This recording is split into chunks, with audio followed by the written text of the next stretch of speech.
Well, hello, everyone. This is Tracie L. James, your business growth strategist, and I am super excited. No. Hello. I'm not just excited. I am just blown away with the opportunity I have today to sit down with the one and only Khaliah Guillory. All right. Let me tell you, this lady is an award-winning speaker, filmmaker, philanthropist, and founder of the NapBar. And I can't wait for her to start dropping these nuggets on y'all, okay? She is truly the definition of being dope. That's right. So let's welcome her today. What's up, lady? What's going on, friend? Listen, I am beyond grateful and honored to even share this virtual space with you. Thank you so much for thinking of me. I And thank you for am. that intro. What an intro. I feel like I can go hang the moon now. Hey, you got to be able to go knock down them walls, okay? You are an entrepreneur who has truly has that heart of determination and persistence. So I wanted to have this opportunity for you to share your story to help other women entrepreneurs, or honestly, just any entrepreneur, overcome those struggles that we face on a day-to-day basis. So this is my favorite question. I ask this of every person I interview. Who are you and why do you do what you do? Oh, I love that question. So I'll go in slow. So I am Khaliah O. Guillory. I am transformation. I am philanthropy. I am obsessed with sleep. I am a lover of 80s music. I am a lover of good old movies, old school movies, the kind of movies that we could watch over and over again. I am obsessed with socks, watches, and sunglasses. If I can just get away with wearing that all day, I'd be good. I am love. I am a lover of humanity. I am you. I am everyone who is sitting, listening, watching this video right now because I represent a part of you. I am vulnerable. I have anxiety. I suffer and battle with depression. I am happy. I am full of love, but it takes a lot for me to make sure that I appreciate all the things and blessings and gratitude that I receive throughout the day, you know? So I am very clear when I say I am you, I really mean that I'm the extension of every human being, all the 7 billion people on this planet. I am an extension of them as they are an extension of me. And the next part of that question was, why do I do what I do? Yes. Simply put, I retired from corporate America a little over a year and a half ago, and I was working 85 plus hours a week. I was traveling 75% of the time. I was beyond exhausted. I didn't even know what exhausted was at that point, right? Because it literally, I would fly out, take the first flight out Monday morning. I could find myself in San Francisco. So imagine I have to leave here at 6 a.m. to get there in time for an 8 o'clock, 9 o'clock meeting. And then on Wednesday night, I might fly all the way to New York to do a meeting there. And then Thursday night, I would be in the airport at 10 o'clock waiting my flight to get back home here in Houston. And I'll get to my house in Richmond, Texas, 1, 2 o'clock in the morning. Friday was an admin day. So expense reports, following up on emails, doing reports, all that stuff.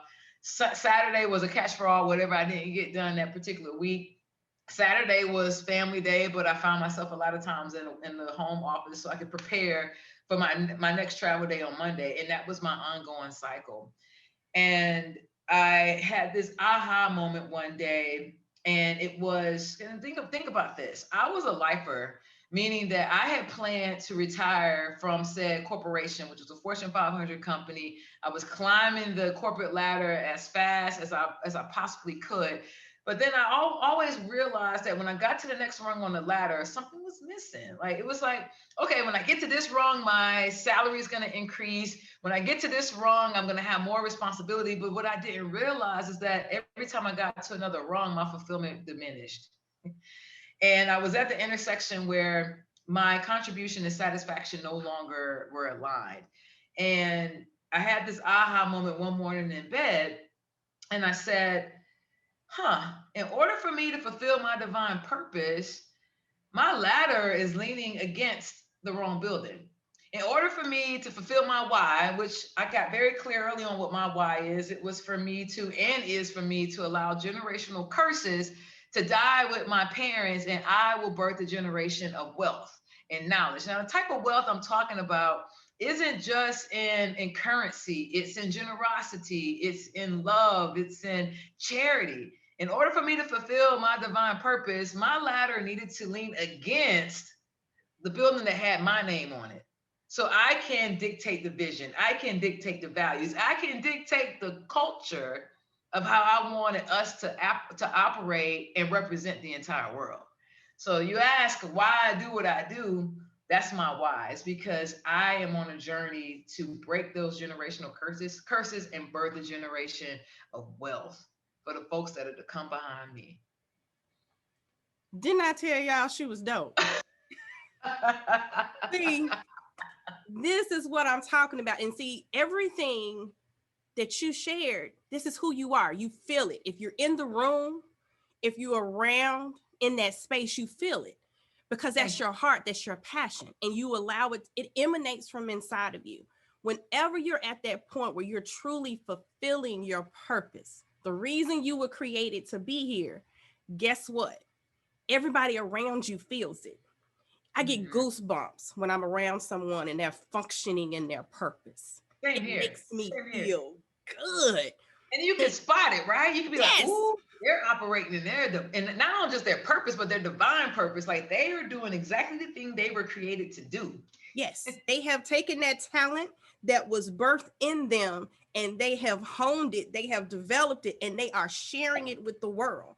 And I think that's one of the things that early on when I first met you that just caught me, your energy. And you know, that type of thing, you can't manufacture that. You can't fake that. You know, people are running around trying to fake and pretend to be somebody else. You can only fake to be someone other than yourself for so long before you are just burnt. You are just burnt.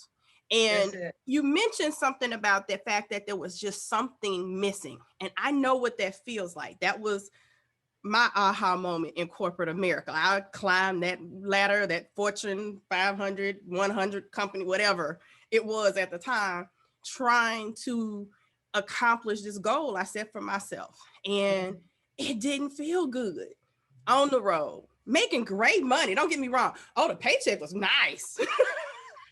Benefits were nice. Yeah. Oh, health insurance was nice. Nice. Yes. Yes. I mean, come on, somebody matching your 401k. Come on now. Come on. So it was awesome in that space, but to be at a point where there's something just missing on the inside of you that you can't be fulfilled. So when you made that decision to leave, what was the biggest obstacle to you making that decision of saying, yeah, you know what, it's time for me to go? What's the biggest thing blocking you? At the time I was married. Now I'm divorced, but we are the best of friends. It is my best friend. And so in that space, you would think that would be one of the biggest obstacles, right? Is to convince your partner, your significant other, your husband, your wife, that, hey, I'm leaving this cushy corporate job and our lifestyle is going to change a little bit. We're going to have to make some sacrifices. You would think that would be it. But I think I said that to say this, because I think that's something within that space, is that you have to make sure that you're aligned with a partner, a life partner, or someone that you're journeying with in that phase. Well, you're not just doing pillow talk with somebody who really truly understands your passions, and they will align with you as fast and humanly possible so that they can help you and propel you and to be a catalyst to help you get to your dreams. Because if you're with someone and they're like, nah, that's a stupid idea, you shouldn't do it, that is a red flag. You need to pick up your stuff, pack it up, and move on, because that's just who they're going to be. And when I tell you, as an entrepreneur, you need to surround yourself around creativity and people who are going to provide that positive experience for you. Because it's one thing to not understand what you're doing, or not even like completely be bought into it, but your support is free. That doesn't cost you a thing at all. So I would say the biggest obstacle that I had to overcome in that space was getting out of my way and reimagining my relationship with fear. So fear will it's almost like fear has this crazy dance and relationship with the strive to be perfect, right? We're in this culture that we praise perfection, but the moment I decided that I was going to pivot away and go into full-time entrepreneurship, I retransformed my thinking. I said, you know what, KG, you're no longer a perfectionist. You're chasing excellence, because excellence will catapult you, and perfection will paralyze you. I'll say that again.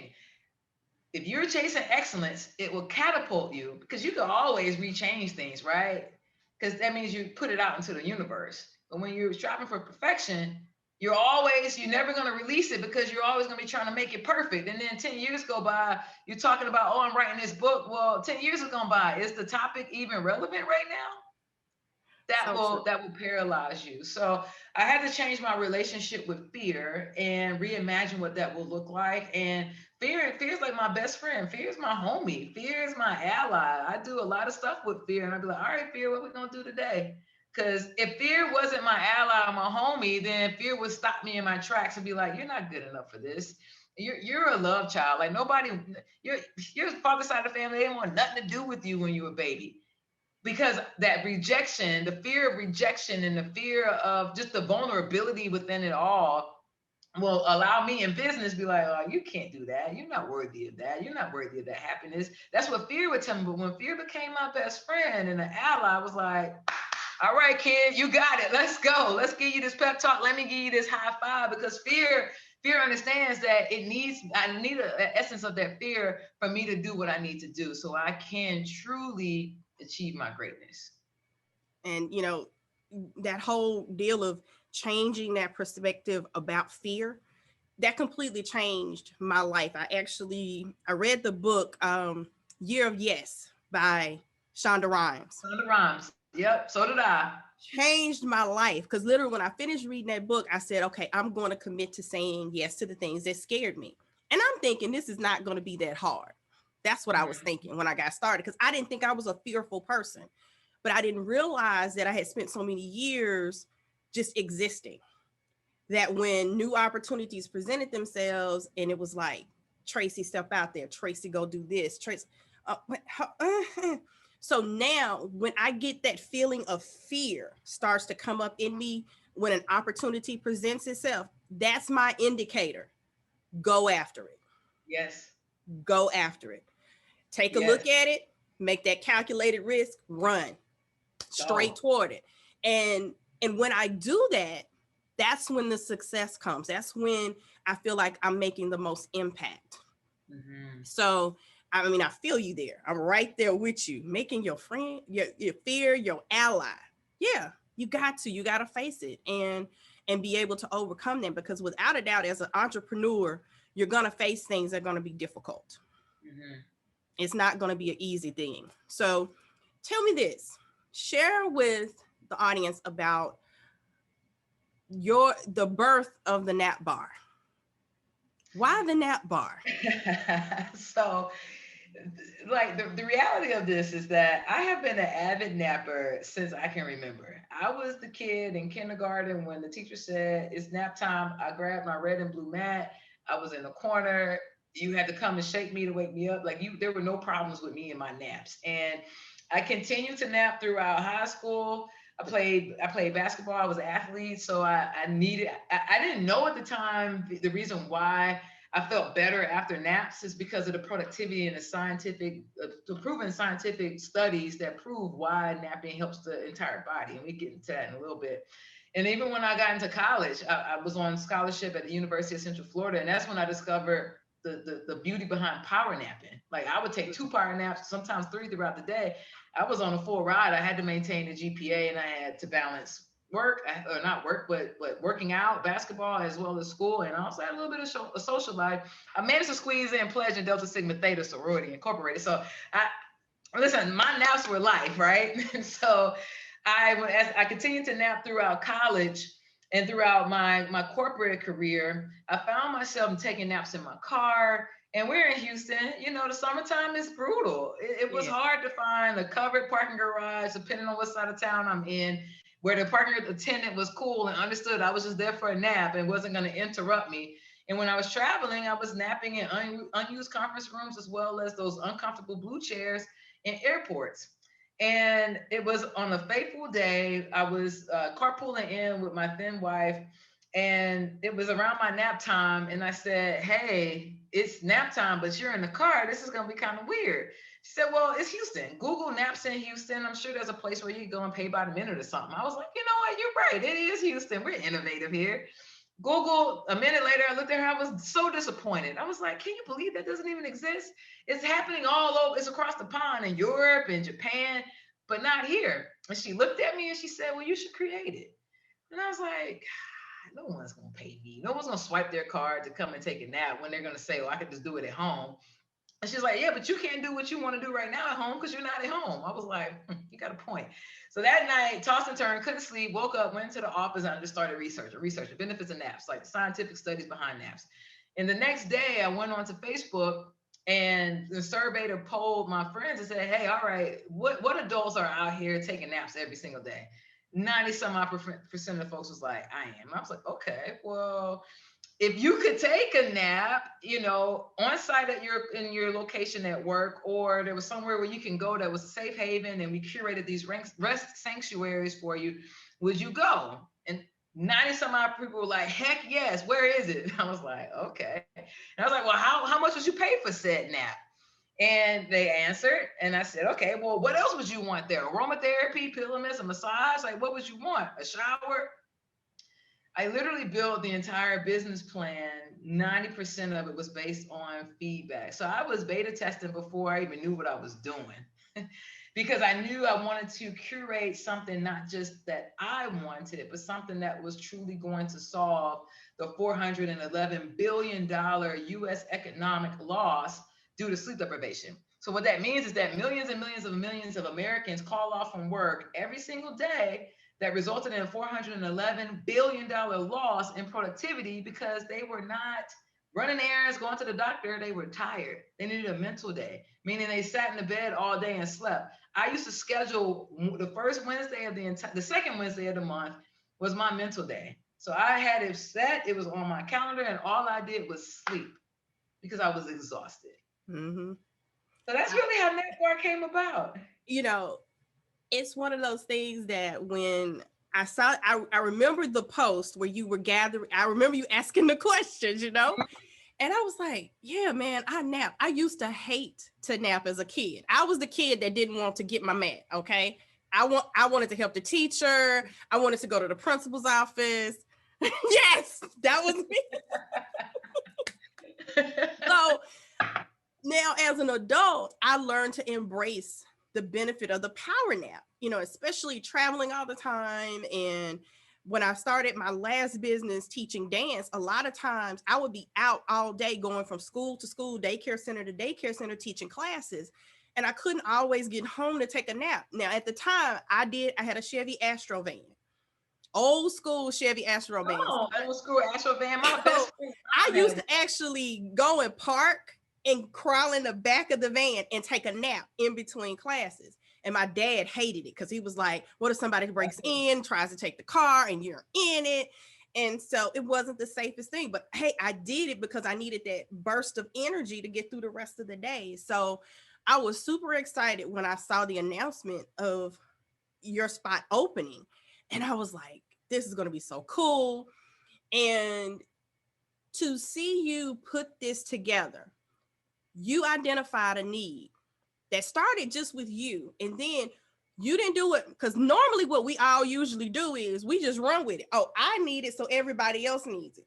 Right. You took the time to do the research, to do some checking and seeing, hey, am I really thinking about this correctly? So as you began to see this come together, how were you able to put those pieces in play? The location, the funding, all of these different things that come into play to truly be able to launch a business. Mm-hmm. I think the some of the things that we do as entrepreneurs, some of the mistakes that we make early on, to answer your question, is that we don't tell people what we need. We don't communicate We don't communicate for one what it is that we're doing, what we're up to. And I'm not saying we got to share the nuts and bolts, because you know you can keep some of that to yourself. But just really truly letting people know what you need, and because people genuinely want to help you. And so I I'll never forget, I was at church, and I was talking about NapBar. I think someone had taken the survey or the poll question, and they were asking me what I was up to, and I told them, and they said, "Oh, you should talk to Reese. Reese works at New Living, which is like an organic mattress company here in Houston." Because I was talking about, oh, I wanted to be really for health conscious human beings, and I want them to sleep on an organic mattress and bedding and linen and pillows and sheets and all that stuff. I really wanted to be a clean environment. And so they was like, yeah, you should talk to Reese. So Reese was there. So I got up, I went to talk to Reese. She was like, come by tomorrow. So I went to the space, fell in love with the mattresses. I fell in love with the entire environment of the store because it was everything I had envisioned in my head. And so long story short, she connected me to the owner, one of the owners of the company. And I think the timing was off. They were working on a project. It just wasn't a good time. And this was like in August of 2018. And then fast forward to January or December. It was right, it's actually the week of Christmas. The owner just texted me, like, hey, you still want to do that thing you were talking about? I was like, yeah, like, let's talk. What, you ready? He was like, yeah, let's meet. I was like, well, how about tomorrow? Keep in mind, this is the week of Christmas. Most people are like, oh, I'm on vacation. I'm like, no, I need somewhere for this to be. Right, right. And so long story short, shout out to Jeff. He and I sat down, talked about it. We were aligned. He had a room in the back that inside of the mattress store that he was trying to fix and curate for Airbnb. Like he thought it'd be cool for people to stay in the mattress store. And I don't think it just worked out the way he wanted to. Mm-hmm. Half the work that they had done, it was perfect for me because that's what I needed. And so I went in, transformed that room, didn't need a lot of work, and we beta tested in Rice Village, which is exactly where I wanted to be, because I knew that my target avatar was someone who had, disposable income. It was a stay-at-home parent. It was someone who was a professional and they made us X amount of money, right? And so we did a 5-month beta test there. We went through 3 different rounds of our MVP, our minimum viable product, got everything right there. And then from there, we moved on to the Galleria Mall. That was November of 2019. So the beta test was in March of 2019. And then fast forward to November is when we opened. We had our actual grand opening of the business. Thank you for being there, by the way, and sharing that milestone with us. And we had the opening there, and we were inside one of the largest malls in the entire country. And we were at that point 9 months old. And I looked up and I found myself looking around. I was like, I am a Black woman who happens to be a lesbian. My business is 9 months old, and I am inside of the Galleria Mall for the most innovative idea that people probably have heard of this year, and I'm inside of the Galleria Mall. And it's crazy because I lay in bed, I have my vision board on my wall for the past 3 years, and it's crazy because that year I had put the Simon logo on my vision board, said I want to be inside the Galleria Mall. And this was in July, and then God dog it, November, here I am celebrating a pop-up inside the Galleria Mall. Yeah, that was one of the big things that just kind of blew me away when I saw it. I was like, wait, hold up. Did she say Galleria? She's going to be opening in the Galleria. I blew myself away. No. I take that back. I didn't blow myself away. God blew my mind. That's what because what I'm seeing is a lot of divine movement in this process. The fact that you found a spot where they've got the organic mattresses and the pillows and the sheets and everything, and they had already started to prep a room for something else. They thought it was for that, but God knew it was for you. Come on, somebody. And just in that process of you going through, you were diligent. You stayed focused on it. You did it in excellence. You pressed forward in that space. And amazing. I mean, the thing is, I thought what you did in the back of the mattress store was pretty awesome. But to fast forward and see you in the Galleria, that blew me away. And for a person who came from the retail space, to be in a Simon property, that is huge. it's like an application process to get into assignment property.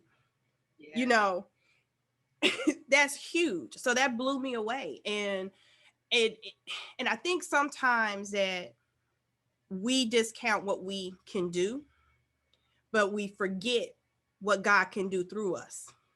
That's it. And I love the fact that you embrace that and see that's what's shining in your story. So you mentioned, and this is something I know is also you're very passionate about, and that's about diversity and inclusion. Mm-hmm. You mentioned that you are a Black woman who is also a lesbian. How does that impact you as an entrepreneur as you are out presenting who you are and who your business, what your business is about? How does it impact you? It comes from both sides of the coin, right? It has positive impacts because I'm celebrated, and it also has the not so positive impacts where I'm just being tolerated. And I know the difference between the two, which all of us do, right? Got time for a quick story? Yes. So I am after when I knew my lease was coming to an end inside of the Galleria Mall, my next focus was, okay, we need to test this in a corporate space. And just for the sake of dignity and respect, I'm not going to name this corporation, but let's just say there was a corporation here in town. I took a meeting with them. I met with the COO along with my buddy, one of my business partners, and my buddy and his partner, two white men. They're Jewish, but they're white guys, right? And the COO that I was meeting with is a baby boomer white male. And so we're out in the lobby, and he comes out and he says, "Gentlemen, right this way." And so my buddy was like, "Oh, that's Khaliah. This is Khaliah." You could tell he was like, "Hey, like, let's not start this off on a bad foot, dude." So he didn't acknowledge it. He basically was like, "Oh, okay." And so we walk into the room, and the entire time, when I tell you, Tracie, the entire time we're in the meeting for, let's just call it 35, 40 minutes, and we're talking about the relationship between NapBar and his corporation, and everything he told me, he didn't direct it to me, he directed it to Jeff. So let's say you and I were having a conversation. I'm sitting right here. This is the man, and I'm right here. Jeff is sitting over there. When he would ask a question to Jeff will point him to me and say, "Hey, don't forget, Khaliah is the owner of NapBar. She can answer any questions that you have about the NapBar partnership that you guys are thinking about." He would say, looking at Jeff, tell me, why do you think my employees will want this? And so in the middle of the conversation, Jeff was like, "I don't know what's going on here, but I keep like, Khaliah is here." So that's why allies are really important. Mm-hmm. And the reason why I chuckled and I was quiet and I had to tell Jeff, was like, "Why didn't you say something? Why didn't you defend yourself?" I said, "Because I was just waiting for the meeting to end, because I decided early on that I no longer want to do business with this corporation because of him. Because if he's going to treat me like this, he's treating his employees like this. And that just doesn't align with my vision and values." So remember, I told you early on, like, I get to create the culture that I have and that represents the world. So what kind of hypocrite would I be if I do business with someone who's going to treat me like this? And it wasn't about the money. He could have offered me $1 million. I still would have turned him down because I didn't appreciate his lack of empathy and his lack of just human decency. So, that's the flip side of it. But the other side of it is I get a lot of love. Casey, thank you so much for being you, because I think you don't have to be a Black woman or you don't have to be a lesbian to connect to what I'm saying and my truth, because I was shouted from the rooftops, because that wasn't always my story. I worked in corporate America and I was faking it till I made it. I was wearing heels. I was dressing like I normally wouldn't dress. I literally had 2 closets in my house, one for the weekend, which was androgynous clothes in the men's department. And then during the weekday, I had another closet that was full of Macy's in the women's department. And it just was like, one day I woke up, I was like, why am I doing this? This is crazy. Like, I'm not being authentic with my team either. And I never forget that next morning, I came out to the leadership team, and then I came out to my team. And when I tell you, my productivity at work improved because I was no longer so worried about using the right pronouns, right? Like, my team will ask, "Hey, what did you do for the weekend?" I was like, "Oh, they and I went to the mall, or we went on vacation or whatever," instead of just saying she and I went to the mall or went on vacation. So, I've been rewarded handsomely. I've been embraced. And the biggest part is that I've been celebrated. and I'm very hopeful that people who are struggling with to figure out like who really they are in this world, and it doesn't have to deal with gender, sex, race, sexual orientation. It could be who you are in the socioeconomic world. Who can you be as a veteran in this world? You know, I it's crazy. I told a story a while back of a veteran that I used to manage and lead, and he was afraid to tell me he was a veteran because he thought I would assume that he had PTSD and wouldn't be able to function. He never gave me the opportunity to get to know him fully and celebrate him for being a veteran and protecting me and keeping me safe at night because of these manufactured labels that society has placed on us. So there's a lot of reverse engineering that I have done that, you know, I have committed to ceasing the code switching with the behaviors and just show up as me. This is it. I don't know how to be me. And if you want to rock with me, you want to rock with me. If you don't, you don't. It's cool because I know I'm rolling in my right path. So what's for me is gonna get to me regardless of how you feel about me. Absolutely. Absolutely. I mean, being authentically who you were created to be is so much easier in comparison to trying to wear that mask every day. Totally. You know, we all at some point, I mean, very few people grow up and are able to fully embrace who they are from childhood because you're constantly as a kid. And this is something I always tell my clients is that the reason you're struggling with being able to say yes to some things in your life is because you spent your entire childhood being told no. Don't do this, don't do that, don't go over there, don't be around that person, don't. So then when you get to be an adult, you don't really know how to make decisions. You do these things the way you were conditioned to be. And I was Right. conditioned to get a good education, get a good job with benefits, and retire. That was what I was conditioned to do. All of us. But who I was behind that mask was a person who really likes to try new things, new challenges, and I changed jobs all the time because I was trying to find that spot. Well, I didn't found my spot. My spot is as an entrepreneur, and I was the reluctant entrepreneur. Okay, I was the person that was like, oh no, I'm not starting a business. This is not what I'm doing. Even though God kept pressing me, I went through 3 job layoffs in Wow. 6 years. Oh wow. Do you think God was trying to tell me something? He was like, this ain't for you. Like, go. And I kept running back to a job. And with every time I ran back, the job dropped in level of income and responsibility. It kept dropping until I finally hit a point where I was just like, I'm completely out of control of everything. And so I had to fully embrace who I was and be who he called me to be. You know, when I moved to Houston 3 years ago, I didn't know a whole lot of people. I literally left my job and I started all over. And Yeah. so in that process of overcoming, I'm basically not necessarily, well, yeah, overcoming, putting that mask down and embracing who you truly are. That's why I feel you're able to accomplish the things you've accomplished in the last few years since stepping out of that space is the fact that you're not wearing the mask anymore. And when you embrace who you authentically were created to be, the blessings will just flow from there. Absolutely. Absolutely. And you know, I'm the founder and principal of KOG and Company, which is a boutique firm for speaking, you know, so we do speaking workshops, and those are the best ones that I love to facilitate is around culture, inclusion, equity, and conscious inclusion, because now in corporate America, everyone's, you know, talking about, oh, it's unconscious biases and unconscious inclusion is unconscious. No, it's conscious now. Conscious. It's conscious now. We just witnessed consciously what happened at the Capitol building last week. Okay. So yes. like everything is conscious at this point. So now let's throw it on the table. This is what it is.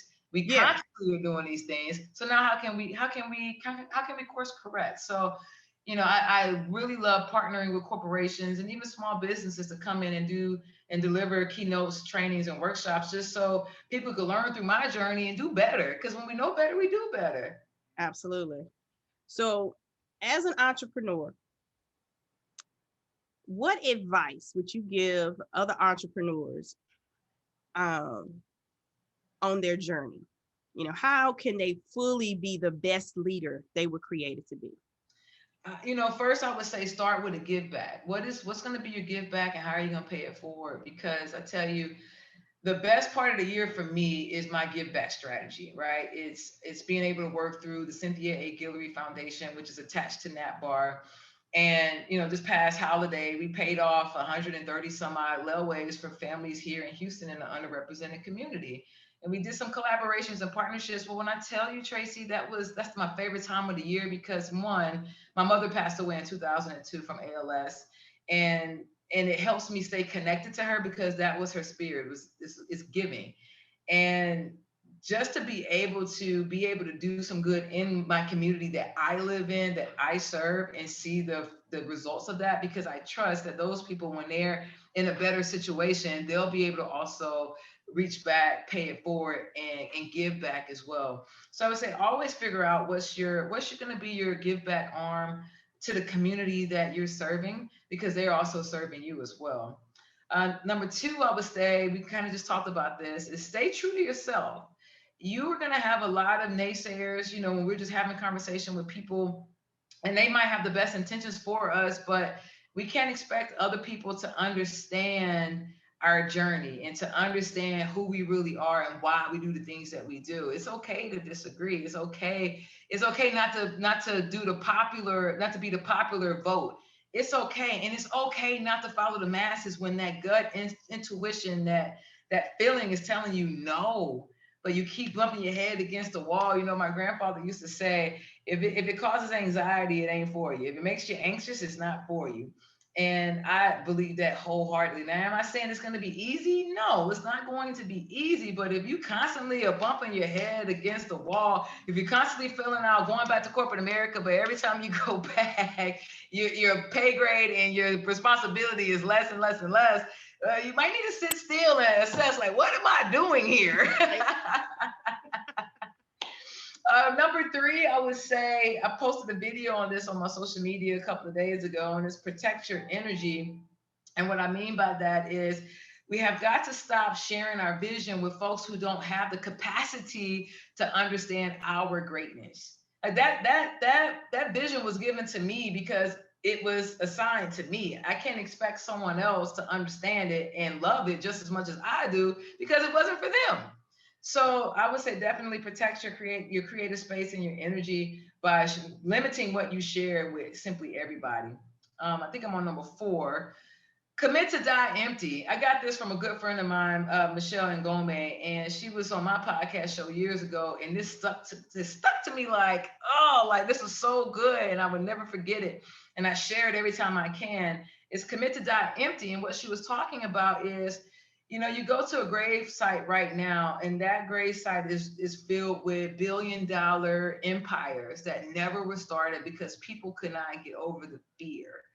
And so I made, in that day, 2 or 3 years ago at this point, I committed to dying empty, meaning that all my dreams, all my aspirations, all my intentions will be out in the world. So when I say my last breath, it's all going to be connected to my legacy and creating generational wealth. We talked about fear as an ally, and I think the last one for number 5, my 5th point would be, oh, this is a good one, is why duplicate, this is my motto, why duplicate mediocrity when you can borrow genius? So what I mean by that is you need to get you a mentor. There is someone who is a trailblazer in the industry, the space that you are embarking on. They've already done it. Why recreate the wheel? Reach out to them. Don't just ask for them to mentor you. Ask what is it that they need and what can you provide to them, and make it a reciprocal relationship. But know that anytime you have the privilege to sit at someone's feet and learn, you have to be in a posture of gratitude, because that person took out that time in their day to spend that time with you. So the least you can do is be grateful for it and show up the way you need to show up. Ask questions, be prepared. And, and I always tell my mentees, if you're asking me something that you could have Googled, you're wasting my time. Ask me some hard stuff. Ask me how I recovered from a divorce. Ask me what was my emotion the day after I decided that I was leaving corporate America and I actually was gone. Like, ask me the things that Google can't tell you. I love that. I'm going to use that. As a matter of fact, I'm going to use that with my son. Do it. Go for Ask me the it. things that Google can't tell you. You know. Oh, wow. Okay, I hope y'all was listening. Hope you had your notepad out because she just dropped several nuggets. If you missed it, rewind this and go back and grab it because there's some awesome stuff there. Awesome stuff. You know, I really hate to end this conversation, but the time has come. The time has come. And I want to thank you so much for taking time out of your day to be a part of this conversation and for sharing all the dopeness that is inside of you. And I celebrate you and I encourage you to continue to press forward to die empty. I'm gonna have to borrow that one from Michelle too, you know. That's good stuff because you're making an impact, a positive impact in the world. And that ripple effect is real. And I want to thank you for being a positive part of my life, the city of Houston, and just this entire world.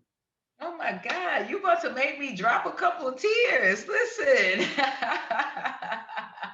Thank you. Seriously. Thank you. Thank you for being you, and thank you for showing up as you, and just thank you for giving me my flowers in real time. And I want to give you your flowers in real time for curating a safe space for me to be me and to share me with the entire world. Thank you for inviting me to be a part of your incredible platform. You are so welcome. Real quick, before we shut it down completely, please share how they can connect with you, because I know they want to connect with you. So they can connect with me across all social media platforms. Me personally, Khaliah Guillory. I'm on Instagram at KOG Speaks, LinkedIn, as well as Facebook. You see my name the way it's spelled. My parents use all the alphabets. So just use that, Khaliah Guillory. Pop that in. I'm the only Khaliah Guillory on LinkedIn as well as Facebook. As far as YouTube, if you want to search for me, there were some previous talks. I did a commencement speech a couple of years ago that was talking about how to show up as yourself. Feel free to go ahead and check out my name there as well as in YouTube to pull up some of those videos.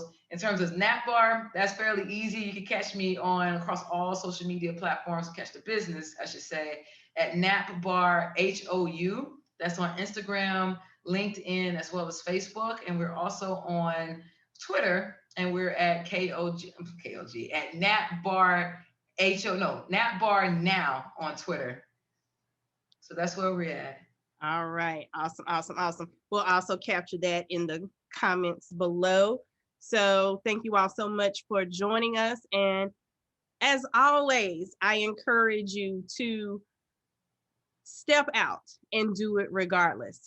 Zero excuses allowed. Take care, everyone, and I'll see you next time. Bye-bye.